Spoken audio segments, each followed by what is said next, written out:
بسم اللہ الرحمن الرحیم۔ السلام علیکم، میرے چینل سدھ اوریجنل پر خوش آمدید۔ امید کرتی ہوں آپ سب ٹھیک ٹھاک ہوں گے، خوش باش ہوں گے۔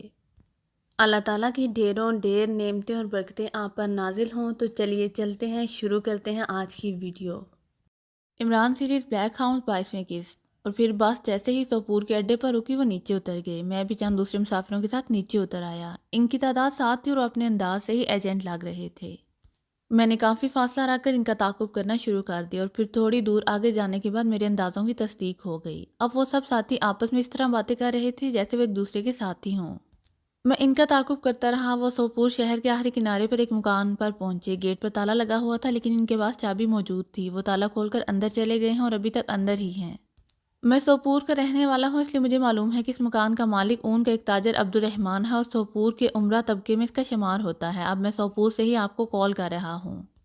میں اپنے گھر بھی نہیں گیا، حالانکہ وہاں ایمرجنسی تھی۔ میری بیوی اچانک بیمار ہو گئی ہے، محاشے نے تفصیل بتاتے ہوئے کہا۔ او تم نے بہت بڑا کارنامہ سر انجام دیا ہے۔ تم ایسا کرو، سوپور میں واقع کلب روجرم پہنچ جاؤ اور اس کے مالک انتت سنگھ سے ملو۔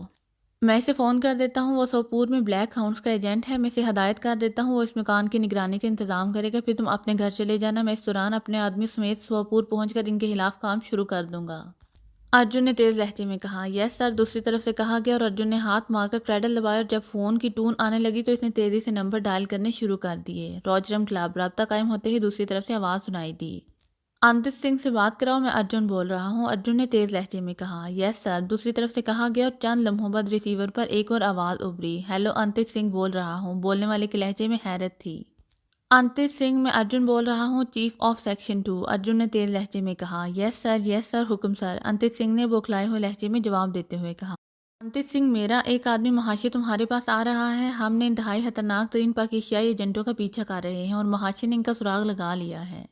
یہ 7 خطرناک ترین ایجنٹ سوپور کے خالی مکان میں چھپے ہوئے ہیں۔ یہ مکان سوپور کے اون کے تاجر عبد الرحمن کا ہے۔ تم فوری طور پر اپنے آدمی کو ساتھ لے کر اس مکان کے چاروں طرف نگرانی شروع کر دو، لیکن تم نے کسی بھی طرح معمولی سی مداخلت بھی نہیں کرنی، کیونکہ یہ خطرناک ترین ایجنٹ ہیں۔ اگر انہیں ذرا سا بھی شک ہو گیا تو یہ چکنی مچھلی کی طرح ہمارے ہاتھوں سے نکل جائیں گے۔ اگر وہ اس مکان سے باہر نکلیں تو تم نے پھر بھی ان کی نگرانی کرنی ہے، لیکن اس طرح کہ انہیں ذرا برابر بھی شک نہ ہو سکے۔ میں اپنے آدمیوں کے ساتھ فوری طور پر سوپور پہنچ رہا ہوں۔ جب میں وہاں پہنچوں گا تو تم نے مجھے نگرانی کی مکمل رپورٹ دینی ہے۔ 0 نمبر ٹرانسمیٹر اپنے پاس رکھ لینا، تاکہ اگر تمہیں ان کے پیچھے کہیں جانا پڑے تو میں تم سے رابطہ رکھ سکوں۔ ایک بار پھر کہہ رہا ہوں کہ میرے وہاں پہنچنے تک کوئی ایسی حرکت نہ کرنا جس سے وہ مشکوک ہو جائیں، ارجن نے تیز لہجے میں سے ہدایات دیتے ہوئے کہا۔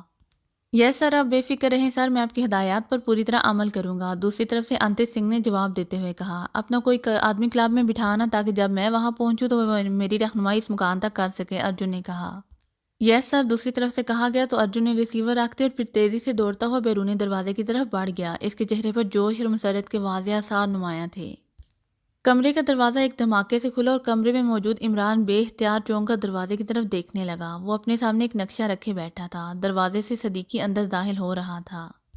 کیا بات ہے جو اس طرح دھماکہ خیز انداز میں آ رہے ہو جیسے فلموں کے ہیرو آتے ہیں، عمران نے مسکراتے ہوئے کہا۔ سوری، بس اتفاقاً ہی زوردار انداز میں دروازہ کھل گیا۔ میں یہ اطلاع دینے آیا تھا کہ اس گھر کی باقاعدہ نگرانی ہو رہی ہے، صدیقی نے مسکراتے ہوئے کہا۔ نگرانی؟ عمران نے چونک کر کہا اور تیزی سے اٹھ کر کھڑا ہو گیا۔ میں اوپری والی منزل کی کھڑکی کے پاس کھڑا شہر کی عمارتیں دیکھ رہا تھا کہ اچانک میری نظر ایک مقامی آدمی پر پڑ گئی جو سائیڈ گلی میں موجود درخت کے تنے سے لگا کھڑا ہمارے مکان کی طرف بڑے پر اسرار انداز میں دیکھ رہا تھا۔ میں اس کا یہ انداز دیکھ کر چونک کر پھر میں نے باقاعدہ 3 طرف کی کھڑکیوں میں جا کر چیکنگ کی اور میں نے 3 اور آدمی کو بھی چیک کر لیا۔ سامنے کے رخ پر کچھ دور ایک درخت کے نیچے ایک کار بھی کھڑی ہے، اس میں ایک آدمی بیٹھا ہوا ہے اور اس کی نظریں بھی اسی مکان کی طرف ہی ہیں، صدیقی نے تفصیل بتاتے ہوئے کہا۔ اس کا مطلب ہے کہ ہماری ساری کوششوں کے باوجود یہ لوگ یہاں تک بھی پہنچ گئے ہیں۔ باقی ساتھی کہاں ہیں؟ عمران نے سنجیدہ لہجے میں کہا۔ وہ کھانا کھا کر آرام کر رہے ہیں اور یعقوب باہر گیا ہوا ہے، صدیقی نے کہا۔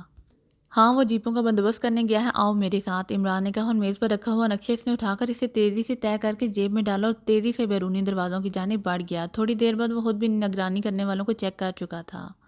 معاملہ خطرناک ہے، وہ یعقوب بھی نہ جانے کہاں چلا گیا ہے، اجنبی جگہ ہے، ہم یہاں سے نکل کر بھی کہیں نہیں جا سکتے اور یہاں کوئی خفیہ راستہ بھی نہیں ہے، عمران نے کہا۔ عقبی طرف جو آدمی موجود ہے وہ اکیلا ہے، اسے اغوا کیا جا سکتا ہے۔ اگر اسے اغوا کر لیا جائے تو اسے معلوم کیا جا سکتا ہے کہ نگرانی پر کتنے افراد ہیں اور کہاں کہاں موجود ہیں، پھر اس کے مطابق کوئی لائحہ عمل طے کر لیں گے۔ صدیقی نے کہا، ٹھیک ہے، باقی ساتھیوں کو ہوشیار کرو، اپنا سامان بھی اکٹھا کرو، ہو سکتا ہے ہمیں فوری طور پر یہ مکان چھوڑنا پڑے، میں اس آدمی کو اغوا کر کے لے آتا ہوں، عمران نے کہا اور تیزی سے سیڑھیوں کی طرف بڑھ گیا۔ عقبی طرف چھوٹا سا پائیں باغ تھا اور پیچھے ایک تنگ سی گلی تھی۔ مکان کے دائیں طرف دوسرا مکان تھا جبکہ 3 اطراف کھلی ہوئی تھیں۔ عمران عقبی طرف کو بڑھتے بڑھتے تیزی سے مڑا اور دوڑتا ہوا دائیں طرف والے مکان کی طرف بڑھ گیا۔ دونوں مکانوں کی درمیانی دیوار ذرا اونچی تھی اور دونوں مکانوں کے عقبی طرف باغ تھا۔ عمران نے اچھل کر دونوں ہاتھ دیوار کے سرے پر رکھے اور دوسرے لمحے وہ دیوار پر موجود تھا۔ ایک لمحے کے لیے وہ دیوار پر رکا اور پھر اندر کی طرف لٹک کر نیچے اتر گیا۔ پھر وہ تیزی سے مکان کی سائڈ گلی سے ہوتا ہوا اس ساتھ والے مکان کے سامنے کے رخ پر پہنچ گیا۔ سامنے کے رخ پر کوئی بھی آدمی موجود نہ تھا۔ وہ تیزی سے قدم بڑھاتا مکان کے اندر داخل ہوا تو ایک کمرے کا دروازہ کھلا ہوا نظر آیا جبکہ باقی کمروں کے دروازے بند تھے۔ کمرے کے کھلے دروازے کے قریب پہنچ کر اس نے اندر جھانکا تو اس نے ایک بوڑھے سے آدمی کو پلنگ پر لیٹے ہوئے دیکھا، شاید وہ سو رہا تھا۔ عمران دبے پاؤں اندر داخل ہوا اور اس نے جیب سے مشین پسٹل نکالا اور اسے نال کی طرف سے پکڑ کر اس نے سوئے ہوئے آدمی کے سر پر زوردار ضرب لگا دی۔ اس آدمی کا جسم تڑپا اور اس کی چیخ سنائی دی لیکن عمران نے فوراً ہی دوسری ضرب لگا دی اور اس آدمی کا پھڑکتا ہوا جسم ساکت ہو گیا۔ مجبوری تھی بزرگوار، عمران نے منہ بناتے ہوئے کہا اور پھر مشین پسٹل کو دستے سے پکڑ کر وہ پوری کوٹھی میں گھوم گیا۔ لیکن اس بوڑھے کے سوا کوئی اور آدمی نہ تھا۔ عمران ایک بار پھر درمیانی دیوار پھاند کر پہلے والے اپنے مکان میں داخل ہوا اور دوڑتا ہوا سامنے کے رخ سے ہو کر اندر پہنچ گیا۔ اس کے سارے ساتھی وہاں موجود تھے۔ ساتھ والے مکان میں ایک بوڑھا تھا، میں نے اسے بے ہوش کر دیا ہے، اب تم سب درمیانی دیوار پھاند کر اس مکان میں چلے جاؤ، میں نگرانی کرنے والے کو بھی وہیں لے آؤں گا، اس طرح ہم فوری ریڈ سے بچ جائیں گے، عمران نے کہا اور ایک بار مڑ کر تیزی سے سائڈ گلی کی طرف بڑھ گیا۔ باقی ساتھی بھی اس کے پیچھے دوڑتے ہوئے سائڈ گلی کی طرف آنے لگے۔ عمران نے عقبی دیوار میں موجود دروازہ کھولا اور پھر اس طرح باہر آ گیا جیسے ٹہلنے کے لیے نکلا ہو۔ اسے معلوم تھا کہ گلی کے کونے میں موجود کوڑے کے ڈرام کے پیچھے نگرانی کرنے والا وہ موجود ہے۔ وہ اسی طرح ٹہلتا ہوا اس ڈرام کے سامنے سے گزرنے لگا لیکن ذرا سا آگے جاتے ہوئے وہ بجلی کی تیزی سے مڑا اور دوسرے لمحے ڈرام کے پیچھے موجود آدمی کراہتا ہوا اچل کر فرش پر گرا۔ اس نے نیچے گرتے ہی اٹھنے کی کوشش کی لیکن عمران کی لات چلی اور کن پٹی پر پڑنے والی ضرب نے اسے ساکت کر دیا۔ عمران نے مشین پسٹل جیب میں ڈالا اور جھک کر اس آدمی کو اٹھا کر کاندھے پر ڈالا اور تیزی سے دوڑتا ہوا واپس اسی کھلی دروازے سے اندر پائیں باغ میں آ گیا۔ اس نے اندر سے دروازہ بند کر دیا پھر وہ دائیں طرف والے مکان کی طرف بڑھ گیا تاکہ اگر اس کا کوئی ساتھی اس گلی میں آئے تو کھلا دروازہ دیکھ کر اسے شک نہ پڑ جائے۔ چند لمحوں بعد عمران اس آدمی سمیت دوسرے مکان میں موجود تھا۔ عمران کے ساتھیوں میں سے صرف صفدر اور تنویر نیچے موجود تھے جبکہ باقی ساتھی اس مکان کی اوپر والی منزل پر چلے گئے تھے تاکہ ساتھ والے مکان اور باہر موجود افراد کی مزید نگرانی کر سکیں۔ عمران نے کاندھے پر لادے ہوئے آدمی کو نیچے فرش پر ڈالا اور پھر خود ہی اس نے جھک کر دونوں ہاتھوں سے اس کا منہ اور ناک بند کر دی۔ جب اس آدمی کے جسم میں حرکت کا تاثر نمایاں ہوا تو عمران سیدھا ہو گیا۔ پھر جیسے ہی اس آدمی نے کراہتے ہوئے آنکھیں کھولیں، عمران نے پیر اٹھا کر اس کی گردن پر محسوس انداز میں رکھا اور ساتھ ہی پیر کو گھما دیا اور اس آدمی کا اٹھنے کے لیے سمٹتا ہوا جسم ایک جھٹکے سے سیدھا ہو گیا اور اس کے دونوں بازو عمران کی لات پکڑنے کے لیے اٹھے لیکن پھر اس کی لات تک پہنچنے سے پہلے ہی فرش پر جا گرے۔ اس آدمی کے حلق سے ہرہراہٹ کی آوازیں نکلنے لگی، اس کا چہرہ بری طرح مسا ہو گیا تھا۔ عمران نے پیر کو ذرا سا واپس موڑ دیا تو اس کے ساتھ ہی اس آدمی کا چہرہ تیزی سے بحال ہونے لگ گیا۔ کیا نام ہے تمہارا؟ عمران نے گھراتے ہوئے کہا۔ موہن۔ موہن، اس آدمی نے پھٹے پھٹے لہجے میں کہا۔ تم کس کے آدمی ہو؟ بولو، عمران نے اسی طرح انتہائی سرد لہجے میں کہا اور ساتھ ہی پیر کو ذرا سی حرکت دی۔ مجھے مت مارو، میں سب کچھ بتا دوں گا، مجھے مت مارو، اس آدمی نے انتہائی تکلیف دہ لہجے میں کہا اور عمران نے پیر کو واپس موڑ لیا۔ بتاؤ کس کے آدمی ہو تم؟ عمران نے اسی طرح سرد لہجے میں پوچھا۔ انتت سنگھ کے، راجرم کلب کے مالک انتت سنگھ کے، موہن نے جواب دیا۔ کتنے آدمی اس مکان کی نگرانی کر رہے ہیں اور کہاں کہاں کھڑے ہیں باقی لوگ؟ عمران نے پوچھا۔ 4 آدمی ہیں۔ انتت سنگھ سامنے کی طرف کار میں بیٹھا ہوا ہے، میں ایک بھی طرف تھا، باقی 2 آدمی سائیڈوں میں ہیں۔ ہمیں نگرانی کا حکم دیا گیا تھا لیکن ساتھ ہی کہا گیا تھا کہ ہم نے کوئی مداخلت نہیں کرنی کیونکہ باس نے کہا تھا کہ دگام سے بڑا صاحب آنے والا ہے۔ موہن نے جواب دیا۔ یہ بڑا صاحب کون ہے؟ عمران نے پوچھا۔ ارجن چیف صاحب بڑا صاحب ہے، ہمارا تعلق بلیک ہاؤنڈ سے ہے، موہن نے جواب دیا۔ عمران نے تیزی سے پیر کو پوری قوت سے موڑ دیا۔ موہن کے جسم کو زوردار جھٹکا لگا اور پھر اس کی آنکھیں اوپر کو چڑھ گئیں، وہ ہلاک ہو چکا تھا۔ ارجن کا نام سامنے آنے سے صورتحال انتہائی سنگین ہو گئی ہے، اب ہم نے باقی موجود افراد کا خاتمہ کرنا ہے اور اس انتت سنگھ کو زندہ پکڑنا ہے، عمران نے ساتھیوں سے مخاطب ہو کر کہا اور صفدر اور تنویر نے سر ہلا دیا۔ تنویر، تم باقی ساتھیوں کو بلا لاؤ، ہم نے فوری اور تیز ایکشن کرنا ہے، جلدی کرو، اور صفدر تم اس کوٹھی کے بڑے پھاٹک کا اندر سے کنڈا کھول دو تاکہ باہر سے کار اندر لے آئی جا سکے، عمران نے کہا اور صفدر اور تنویر دونوں عمران کی ہدایت کے مطابق تیزی سے چلتے ہوئے کمرے سے باہر نکل گئے۔ تھوڑی دیر بعد وہ سب ساتھی وہاں پہنچ کے اور عمران انہیں تفصیلی ہدایات دینے لگا، پھر وہ سب دوڑتے ہوئے عقبی طرف کو بڑھ گئے کیونکہ اب عقبی گلی خالی پڑی ہوئی تھی اور پھر اس مکان کے عقبی دروازے کو کھول کر وہ باہر نکلے اور عمران اور تنویر بائیں طرف کو جبکہ باقی ساتھی دائیں طرف کو مڑ گئے۔ عمران اور تنویر بھاگتے ہوئے 3-4 کوٹھیاں کراس کرنے کے بعد سائڈ گلی میں مڑے، پھر سڑک پر پہنچ گئے لیکن اب وہ دونوں اس طرح چل رہے تھے جیسے یہیں کے باشندے ہوں۔ سڑک کراس کر کے وہ دوسری طرف فٹ پاتھ پر چلتے ہوئے ساتھ طرف کو بڑھنے لگے جدھر وہ کار موجود تھی۔ کار کے اندر ابھی تک ایک آدمی بیٹھا ہوا تھا۔ عمران نے باقی ساتھیوں کو کہہ دیا تھا کہ جب تک وہ کار تک پہنچے سائیڈ میں موجود 2 آدمیوں کا خاتمہ کر کے وہ گلی کے سرے پر پہنچ کر رک جائیں، کیونکہ کار میں موجود آدمی انتت سنگھ تھا اور وہ اسے چوکنا نہ کرنا چاہتا تھا۔ عمران اور تنویر اطمینان سے چلتے ہوئے اور آپس میں باتیں کرتے ہوئے اس کار کے قریب پہنچ گئے۔ او انتت سنگھ تم؟ اچانک عمران نے کار کی طرف بڑھتے ہوئے ایسے لہجے میں کہا جیسے وہ کسی پرانے دوست کو دیکھ کر چونکا ہو۔ کار میں بیٹھا ہوا آدمی چونک کر عمران کو دیکھنے لگا۔ اس کی آنکھوں میں اجنبیت تھی اور چہرے پر حیرت۔ تم کون ہو؟ میں نے تمہیں نہیں پہچانا، انتت سنگھ نے حیرت بھرے لہجے میں کہا۔ کمال ہے، بچپن کے دوست کو نہیں پہچانتے انتت سنگھ؟ عمران نے کار کا دروازہ کھولتے ہوئے انتہائی بے تکلفانہ لہجے میں کہا، اور پھر اس سے پہلے کہ انتت سنگھ کچھ سمجھتا عمران کا دوسرا ہاتھ حرکت میں آیا اور انتت سنگھ کی کن پٹی پر اس نے محسوس انداز میں گھونسا مار دیا۔ انتت سنگھ چیخ کر جیسے ہی دوسری طرف گرا، دوسری طرف موجود تنویر کا ہاتھ حرکت میں آیا اور اس کے ہاتھ میں موجود مشین پسٹل کا دستہ انتت سنگھ کی کھوپڑی پر پوری قوت سے پڑا اور انتت سنگھ کا تڑپتا ہوا جسم یکلخت ساخت ہو گیا۔ عمران نے مڑ کر آگے پیچھے دیکھا اور پھر اس نے محسوس انداز میں اشارہ کیا تو گلی کے سرے پر موجود اس کے ساتھی تیزی سے چلتے ہوئے آگے بڑھے اور سڑک کراس کر کے کار کی طرف آنے لگے۔ اس دوران تنویر نے انتہائی پھرتی سے بے ہوش انتت سنگھ کو گھسیٹ کر رکبی سیٹ کے سامنے والے خلا میں ڈال دیا۔ تم ادھر ادھر چھپ جاؤ، میں انتت سنگھ کو کار سمیت کوٹھی کے اندر لے جا رہا ہوں۔ اس کے جسم مجھ سے ملتا ہے اور میں نے اس کی آواز اور لہجہ بھی سن لیا ہے۔ میں اس کا میک اپ کر کے باہر آؤں گا، لیکن ہو سکتا ہے کہ اس دوران وہ ارجن یہاں پہنچ جائے، اس لیے تم نے پوری طرح محتاط رہنا ہے۔ اگر یہ لوگ کوئی ایسی حرکت کریں جس سے کوئی خطرہ ہو تو بے شک گولیوں سے اڑا دینا، عمران نے اپنے ساتھیوں سے کہا اور اس کے ساتھ ہی وہ ڈرائیونگ سیٹ پر بیٹھ گیا۔ تنویر کو اس نے سائیڈ سیٹ پر بیٹھنے کا اشارہ کیا اور تنویر کے بیٹھتے اس نے کار تیزی سے آگے بڑھائی اور اسے کوٹھی کے گیٹ کی طرف لے گیا جس میں انہوں نے جبری قبضہ کیا تھا۔ عمران نے کہا جیسے ہی پھاٹک کو دھکیل کر کھول دیا۔ عمران کی ہدایت پر صفدر پہلے ہی اندر کا کنڈا ہٹا چکا تھا، اس لیے تنویر کے دھکیلنے سے پھاٹک کھلتا چلا گیا اور عمران تیزی سے کار اندر پورچ میں لے گیا۔ تنویر نے پھاٹک بند کیا اور پھر دوڑتا ہوا پورچ کی طرف آیا۔ اس بوڑھے کو چیک کرو، کہیں ہوش میں نہ آ گیا ہو، میں اس دوران میک اپ کر لوں، اور سنو خیال رکھنا بوڑھا بے گناہ ہے، اس لیے اسے مرنا نہیں چاہیے، عمران نے کہا اور پھر کار کا عقبی دروازہ کھول کر اس نے انتت سنگھ کو باہر گھسیٹا اور کاندھے پر لاد کر تیزی سے عمارت کے اندر ایک بڑے کمرے میں لے آئے جہاں اس کا اور اس کے ساتھیوں کا سامان موجود تھا۔ عمران نے بے ہوش انتت سنگھ کو فرش پر بچھے ہوئے قالین پر پھینکا اور تھیلے میں سے ماسک میک اپ نکال کر تیزی سے نیچے رکھا اور اسے کھول کر اس میں سے ایک ماسک نکال کر اس نے تیزی سے اسے سار اور چہرے پر چڑھایا اور دونوں ہاتھوں سے اسے تھپتھپانا شروع کر دیا۔ باکس کے ساتھ ایک چھوٹا سا آئینہ موجود تھا اور عمران کی نظریں اس آئینے پر جمی ہوئی تھیں۔ چند لمحوں بعد اس کا چہرہ تقریباً انتت سنگھ جیسا ہو گیا تھا۔ اس نے انتت سنگھ کا لباس اتارنے کی کوشش نہ کی تھی کیونکہ وہ بھی عام سا لباس پہنے ہوئے تھا۔ وہ بوڑھا بے ہوش ہے اور میں نے چیک کیا ہے اسے ابھی 2-3 گھنٹے مزید ہوش نہیں آ سکتا۔ اسی لمحے تنویر نے اندر داخل ہوتے ہوئے کہا اور عمران نے سر ہلاتے ہوئے قالین پر بے ہوش پڑے انتت سنگھ پر جھک گیا۔ اس نے دونوں ہاتھوں سے اس کا منہ اور ناک باندھ گیا اور جب انتت سنگھ کو ہوش آنے لگا تو وہ سیدھا ہو گیا۔ انتت سنگھ نے کراہتے ہوئے آنکھیں کھولی ہی تھے کہ عمران نے پیر اس کی گردن پر رکھ کر اسے آہستہ سے گھما دیا۔ تمہارا نام انتت سنگھ ہے اور تم راجرم کلب کے مالک ہو، بولو میں ٹھیک کہہ رہا ہوں؟ عمران نے پیر کو ذرا سا واپس کرتے ہوئے سرد لہجے میں کہا۔ ہاں ہاں، مگر تم یہ پیر ہٹاؤ، میں مر رہا ہوں۔ او پیر ہٹاؤ، یہ کیسا عذاب ہے، میری روح بھی تڑپ رہی ہے، انتت سنگھ نے انتہائی تکلیف بھرے لہجے میں اٹک اٹک کر کہا۔ ارجن نے تمہیں کیا کہا تھا اور کب آ رہا ہے وہ پوری تفصیل بتاؤ ورنہ۔ عمران کا لہجہ پہلے سے بھی زیادہ سرد ہو گیا اور ساتھ ہی اس نے پیر کو واپس گھما دیا۔ رک جاؤ بتاتا ہوں، رک جاؤ، پیر ہٹاؤ۔ انتت سنگھ کی حالت انتہائی تیزی سے بگڑتی چلی جا رہی تھی۔ اس کے منہ سے لفظ ٹوٹ ٹوٹ کر اور رک رک کر نکل رہے تھے اور عمران نے پیر کو واپس کر دیا اور انتت سنگھ نے لمبے لمبے سانس لینے شروع کر دیے۔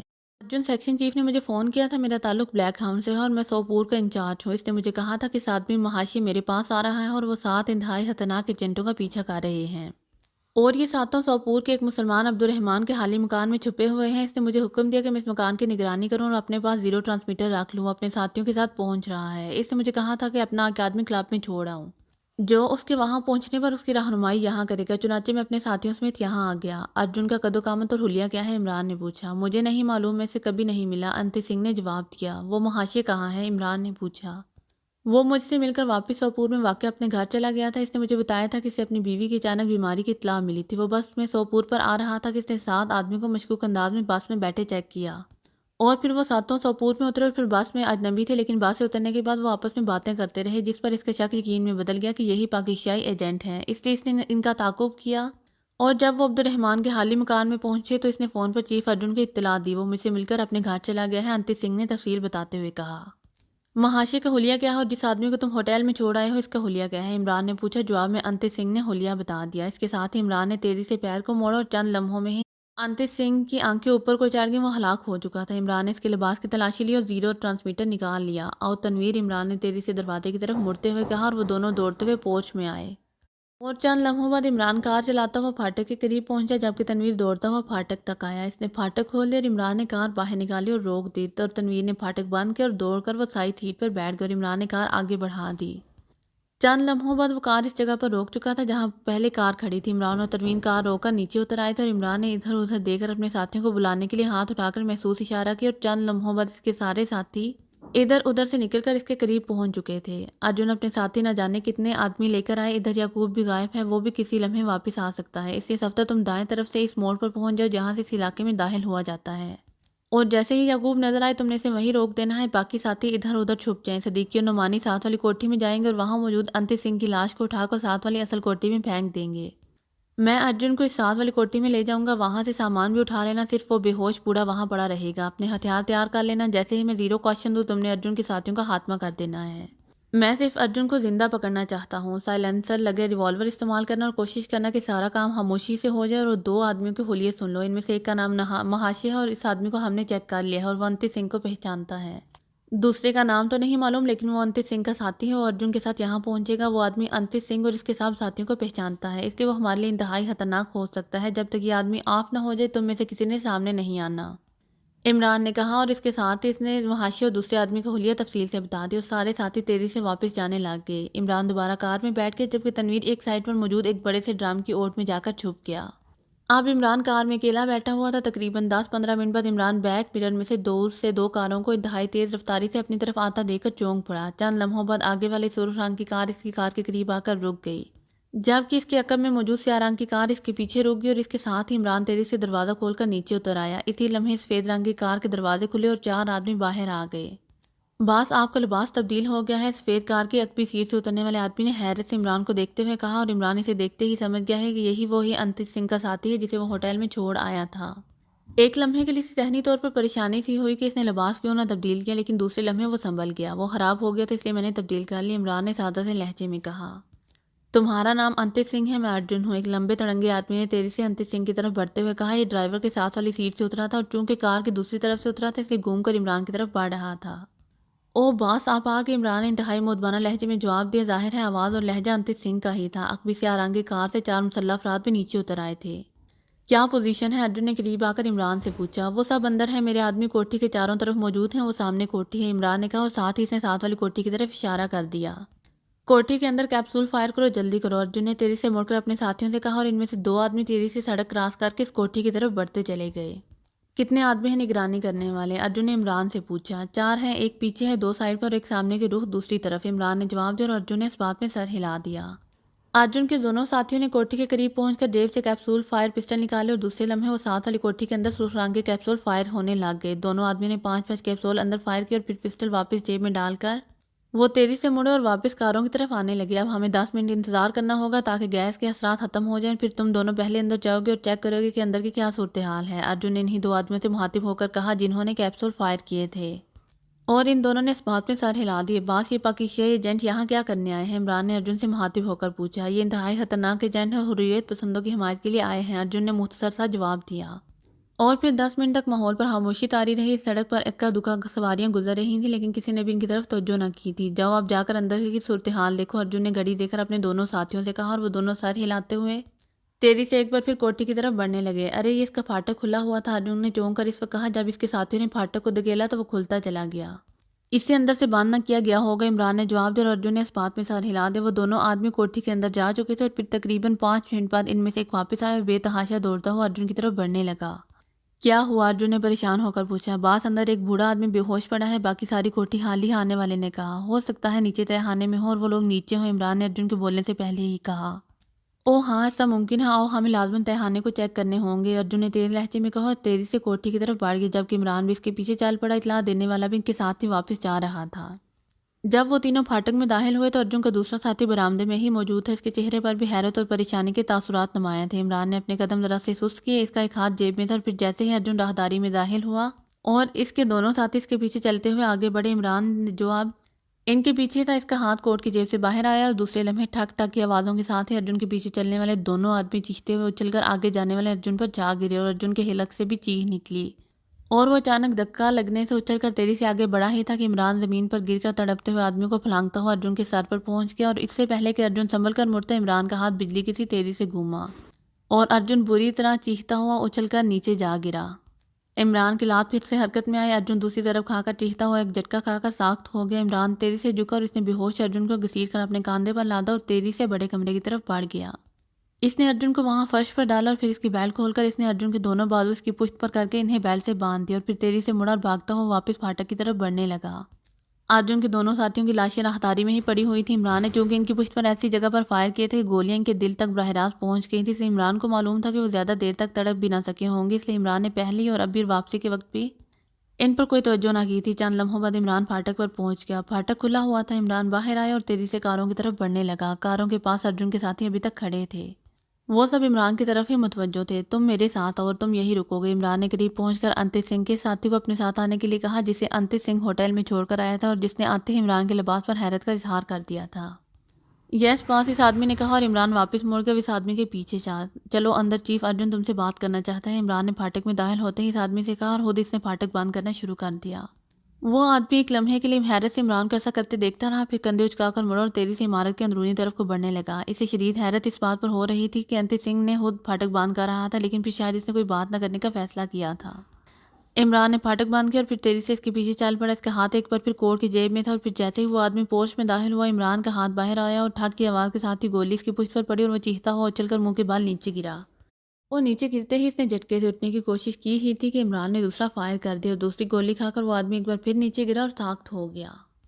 عمران نے ایک طویل سانس لیا اور واپس پھاٹک کی طرف مڑ گیا۔ وہ اس آدمی کو ساتھ لیے اس طرح آیا تھا کیونکہ اس نے خود اپنے ساتھیوں کو ہدایت دی تھی کہ جب تک یہ آدمی آف نہ ہو جائے وہ سامنے نہ آئیں گے۔ کیونکہ وہ انتت سنگھ کا ساتھی تھا اور ظاہر ہے اس کے آدمی کو اچھی طرح پہچانتا تھا، اس لیے ہو سکتا ہے عمران کے ساتھیوں کو دیکھتے ہی وہ ہوشیار ہو جائے۔ سائڈ پھاٹک کے ساتھ ستون کی آڑ میں رک کر عمران نے کاروں کی طرف دیکھا۔ ارجن کے ساتھی ابھی تک کاروں کے قریب موجود تھے، لیکن اس کے ساتھ ہی اس نے اپنے ساتھیوں کو بھی ادھر ادھر سے نکل کر ان کی طرف بڑھتے دیکھ لیا تھا۔ پھر اچانک اسے دور سے ہی نفرات کے چیخنے کی ہلکی ہلکی آوازیں سنائی دیں اور وہ سب اچھل کر نیچے گرنے لگے۔ سڑک کی طرف کاریں تھیں جبکہ وہ دوسری طرف کھڑے تھے اور سڑک بھی خالی پڑی ہوئی تھی، اور چند لمحوں بعد عمران کے ساتھی ان کے سروں پر پہنچ گئے۔ ایک بار پھر ٹھک ٹھک کی ہلکی آوازیں سنائی دیں اور پھر خاموشی طاری ہو گئی۔ اس کے ساتھ ہی عمران کے ساتھیوں نے کاروں کے دروازے کھول کر زمین پر پڑے ہوئے افراد کو اٹھا اٹھا کر کاروں کے اندر ڈالنا شروع کر دیا۔ سارا کام انتہائی خاموشی اور تیزی سے کیا جا رہا تھا اور دیکھتے ہی دیکھتے وہاں عمران کے ساتھیوں کے علاوہ اور کوئی آدمی نظر نہ آ رہا تھا۔ کاریں ادھر ہی لے آؤ، عمران نے پھاٹک سے باہر نکل کر اونچی آواز میں کہا اور واپس مڑ کر اس نے خود ہی پھاٹک کھولنا شروع کر دیا۔ پھاٹک کھول کر وہ تیزی سے مڑا اور اندرونی طرف کو بڑھ گیا جہاں ارجن بے ہوش پڑا تھا۔ جب وہ اس کے کمرے میں داخل ہوا تو اس نے ارجن کے جسم میں حرکت کے آثار دیکھے، وہ ہوش میں آ رہا تھا۔ اسی لمحے باہر سے کاروں کی آوازیں سنائی دینے لگی۔ عمران خاموش کھڑا رہا۔ یہ کیا ہے؟ تم انتت سنگھ، یہ میرے ہاتھ! ارجن نے ہوش میں آتے ہی اٹھنے کی کوشش کرتے ہوئے انتہائی حیرت بھرے لہجے میں کہا۔ انتت سنگھ اور اس کے ساتھیوں کے ساتھ ساتھ تمہارے ساتھی بھی لاشوں میں تبدیل ہو چکے ہیں ارجن، عمران نے اس بار ایسا لہجے میں کہا تو ارجن بے اختیار اچھل کر کھڑا ہونے کی کوشش میں دھماکے سے واپس فرش پر گر گیا۔ بندھے ہوئے ہاتھوں کے ساتھ کھڑا ہونے کے لیے خصوصی ٹریننگ کی ضرورت ہے ارجن، اور تم اس قدر اناڑی ہو کہ میرے ساتھ اتنی دیر کھڑا رہے ہو لیکن میرا ماسک میک اپ بھی چیک نہ کر سکے اور نہ ہی لباس والے پوائنٹ پر تم چوکے۔ عمران نے منہ بناتے ہوئے کہا، تم پاکستانی ایجنٹ ہو کیا؟ تم عمران ہو؟ ارجن نے اس بار انتہائی حیرت بھرے لہجے میں کہا۔ وہ اب اٹھ کر بیٹھ گیا تھا، البتہ اس نے کھڑا ہونے کی کوشش نہ کی تھی۔ ہاں، میرا نام عمران ہے، عمران نے جواب دیا۔ اسی لمحے عمران کے ساتھی اندر داخل ہوئے تو عمران ان کے ساتھ صفدر کو دیکھ کر چونک پڑا۔ تم آ گئے، یعقوب کہاں ہے؟ عمران نے صفدر سے مخاطب ہو کر پوچھا۔ وہ بھی آ گیا ہے، وہ جیپ پر آ رہا تھا کہ میں نے اسے روک لیا، پھر ہم جیپ لے کر کاروں سے کچھ فاصلے پر رک گئے اور جب مشن مکمل ہو گیا تو ہم جیپ سمیت اندر آ گئے، صفدر نے جواب دیا، اور اسی لمحے یعقوب بھی اندر داخل ہوا۔ انہوں نے ہمارا پتہ کیسے چلا لیا؟ یعقوب نے حیرت سے عمران اور پھر زمین پر بیٹھے ہوئے ارجن کی طرف دیکھتے ہوئے کہا۔ ارے ہاں، وہ محاشی تو بھی باہر ہے، کہیں وہ اچانک آ کر مشکوک نہ ہو جائے اور مقامی فوج کا ہم پر چڑھا لائے، اسے چیک کرو، یعقوب کی بات سنتے ہی عمران نے کہا، اور اس سے پہلے کہ کوئی آواز آتی اچانک باہر سے ہلکے ہلکے دھماکوں کی آوازیں سنائی دینے لگیں۔ دوسرے لمحے عمران کو یوں محسوس ہوا جیسے اس کا ذہن کسی لٹو کی طرح گھومنے لگا ہو۔ وہ بے اختیار لڑکھڑاتا ہوا نیچے گرا اور نیچے گرتے وقت اس نے کمرے میں موجود اپنے ساتھیوں کو بھی لڑکھڑاتے ہوئے نیچے گرتے دیکھ لیا تھا۔ عمران نے بے اختیار سانس روک لیا تھا لیکن اس کا ذہن مسلسل اور تیزی سے گھوم رہا تھا، لیکن عمران ابھی تک پورا بے ہوش نہ ہوا تھا۔ وہ اپنے ذہن کو سنبھالنے کی مسلسل بھرپور کوشش میں تھا کیونکہ اسے بھی معلوم تھا کہ اب وہ اگر بے ہوش ہو گیا تو پھر شاید قیامت کے دن ہی اس کی آنکھ کھلے گی۔ آہستہ آہستہ اس کی کوشش کامیاب ہونا شروع ہو گئی تھی اور ذہن میں تیزی سے گھومنے والے لٹو کی رفتار کم ہونا شروع ہو گئی۔ سانس اس نے روک لیا تھا اور پھر آہستہ آہستہ وہ اپنے ذہن پر کنٹرول کرنے میں کامیاب ہو گیا۔ اسی لمحے ایک آدمی دوڑتا ہوا اندر داخل ہوا۔ اگر آپ کو میری ویڈیو پسند آئے تو please like share and subscribe کرنا مت بھولیے گا۔ جزاک اللہ۔